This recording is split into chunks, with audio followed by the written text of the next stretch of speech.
What's going on, everybody? Matt here. Welcome back to the channel. Just figured I'd go ahead and do a video on these things before I send them back to their original owner.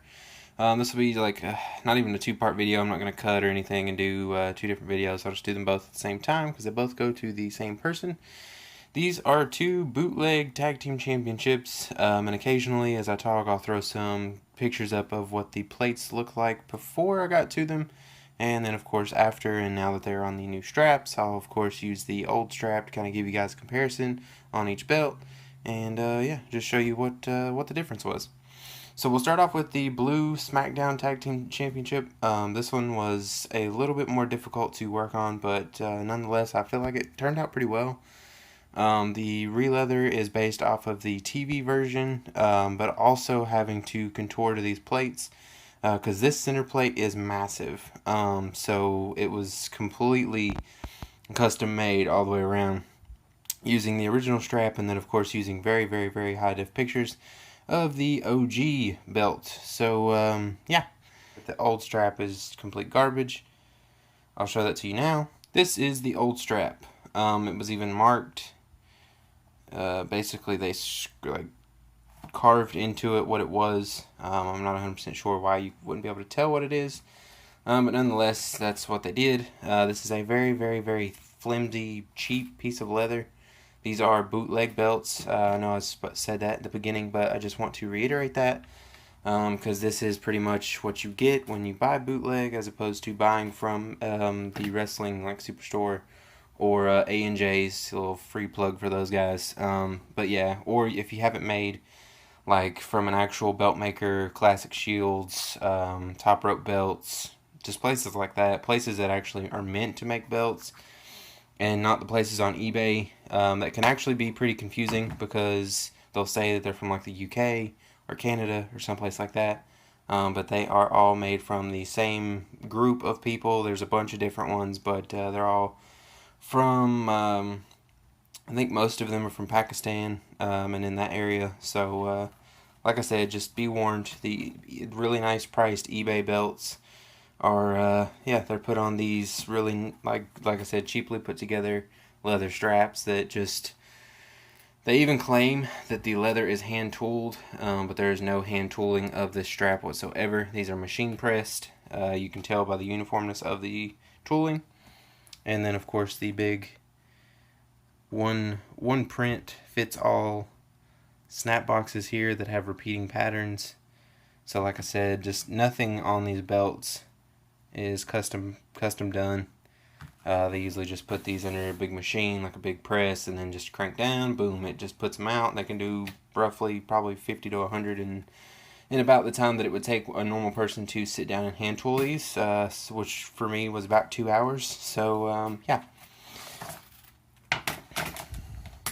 The big thing that I guess you could say I like about it, but at the same time it's another just cheap thing. This is not real croc. This is more of like a veneer vinyl, I guess, because it's just a very uniform print croc skin, imitation croc skin.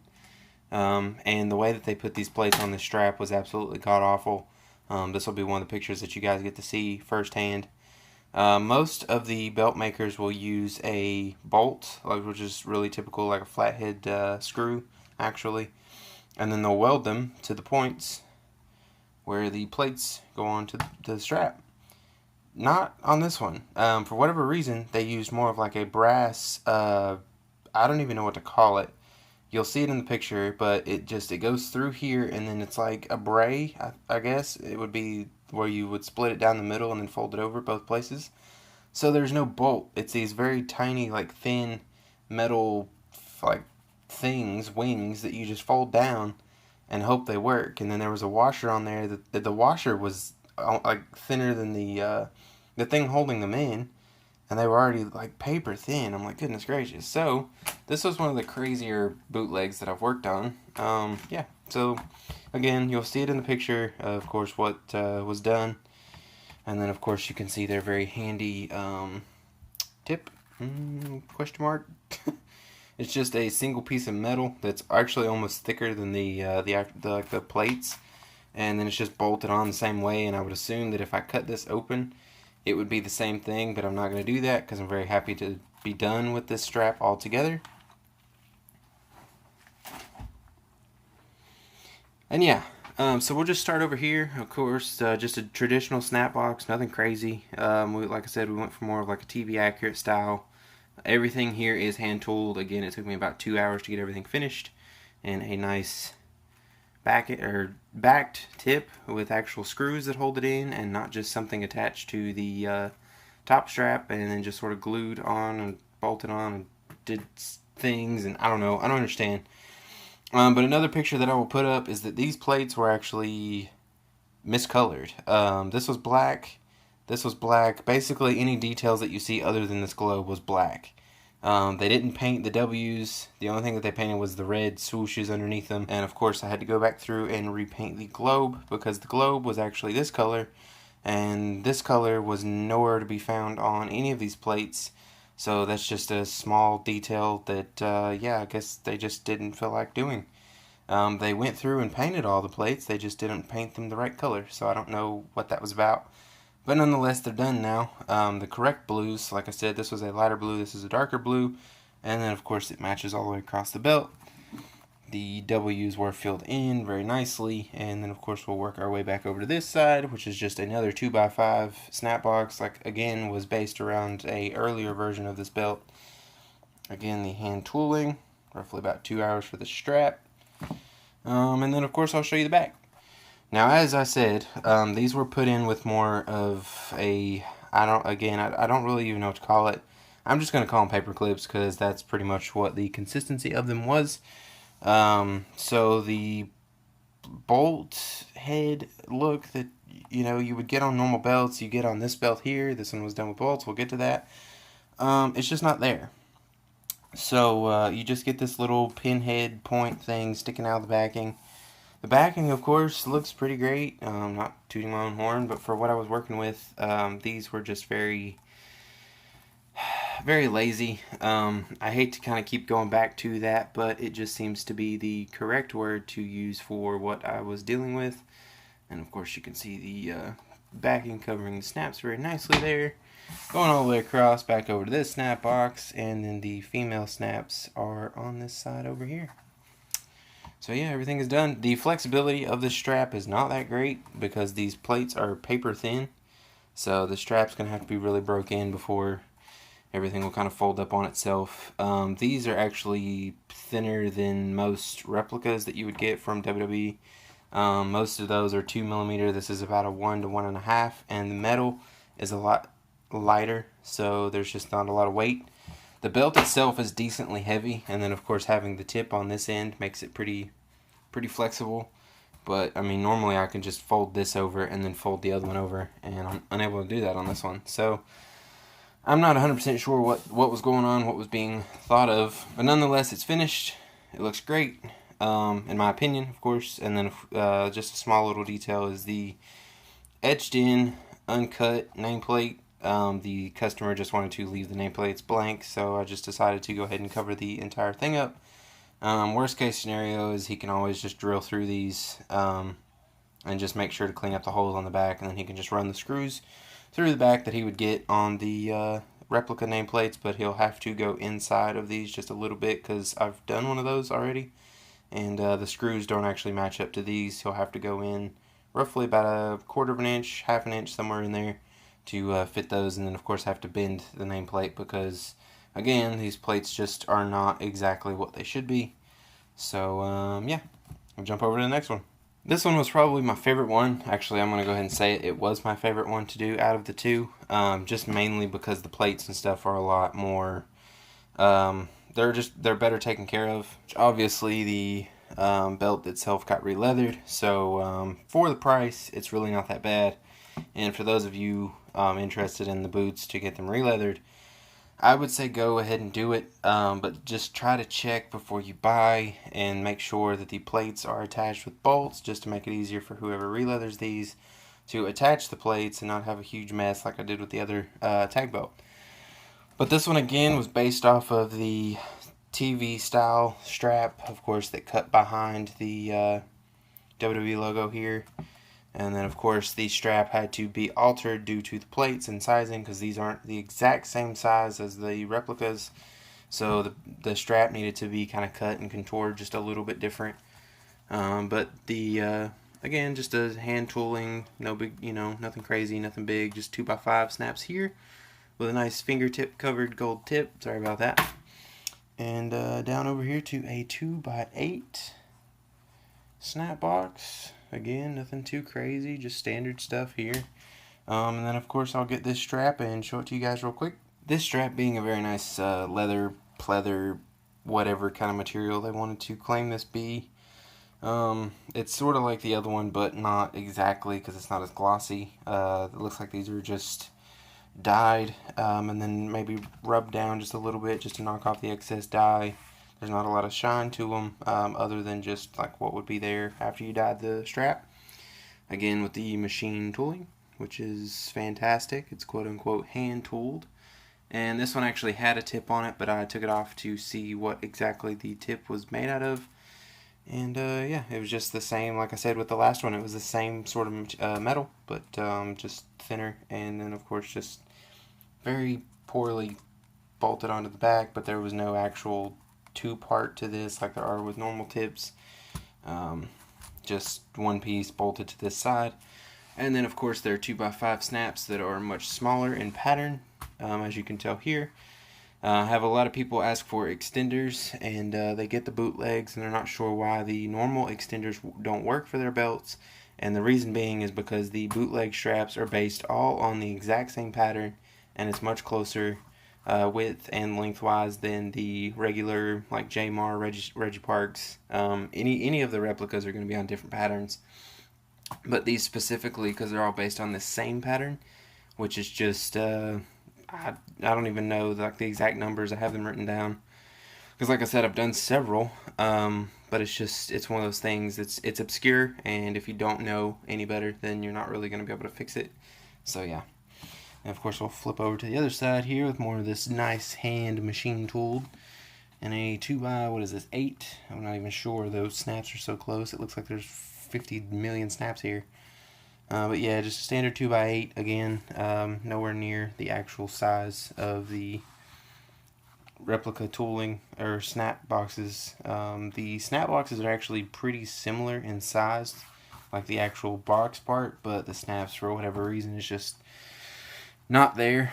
You can tell the length difference, the exact same set number of snaps, but the new releather now has about another 2 inches to 2.5 inches worth of length on there, which helps a lot because, again, I do a lot of extenders for people, and the main reason having these extenders is because these straps are just not as long as they should be. There's not adequate enough spacing in between the plates, and then of course the plates in the snap boxes, which is something that was a huge complaint with the majority of people that I deal with, because again, you can tell this is where the plate generally would have been on the strap, and the plates would actually end up starting about a 1/2 inch to 1 inch before these do, and that could matter to a lot of people with just a slightly bigger waist.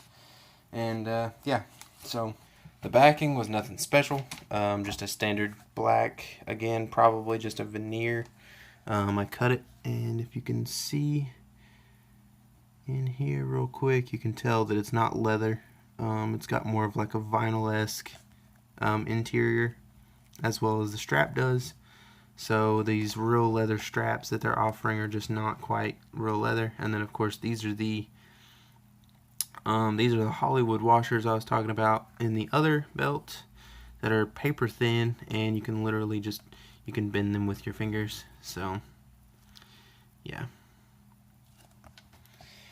And again, nothing special, but these were bolts, so that helped. And something that I noticed on these is that they added another piece of leather or some sort of material to glue the snaps in. I don't know why, unless they figured that this material was just so soft and so cheap that the snaps would just rip right through it.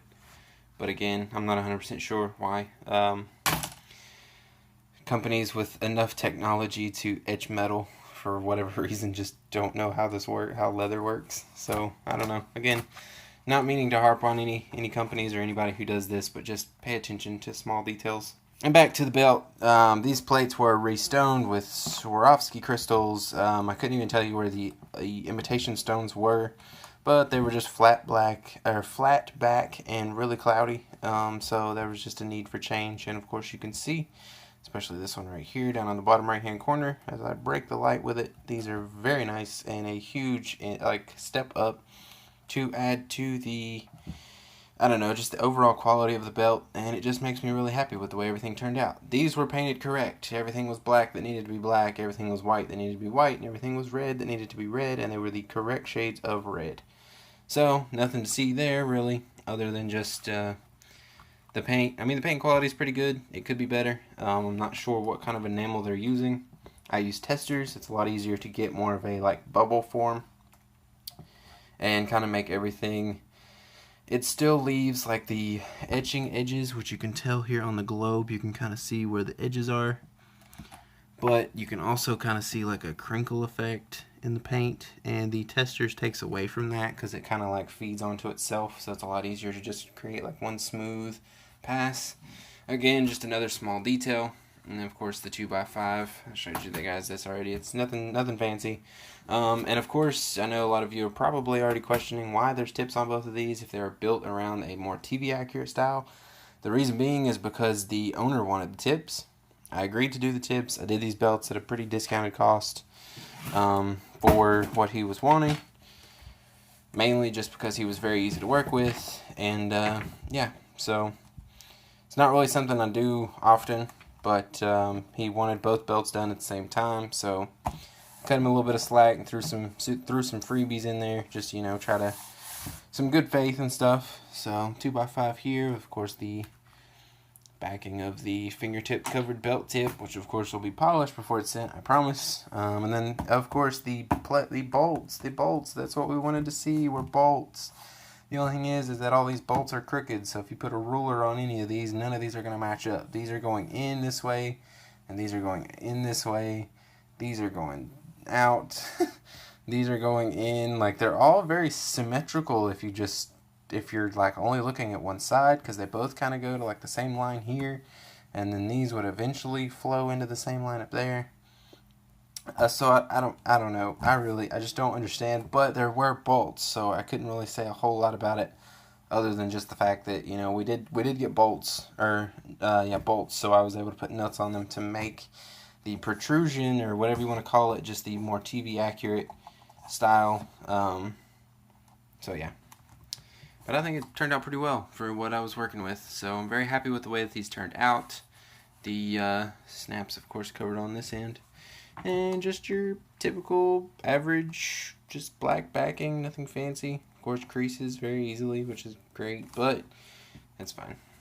It is fine. That's part of it. You're going to get creases. You're dealing with leather, which is just skin.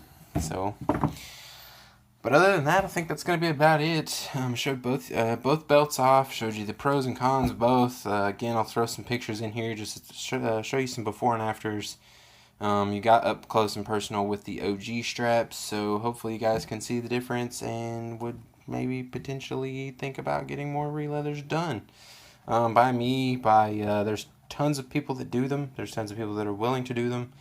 And honestly, if you get bootleg, you're only going to be looking at about what it would cost to have or buy a replica at full price to get some releathered.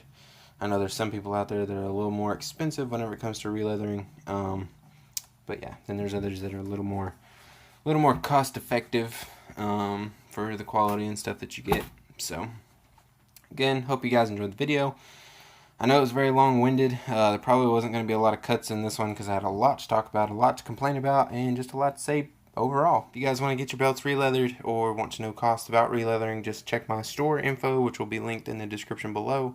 You can check these belts and all the progress of them on my Instagram, which will also be linked in the description below. Like, subscribe, share, all that nonsense. It doesn't really matter. And we'll see you guys in the next one.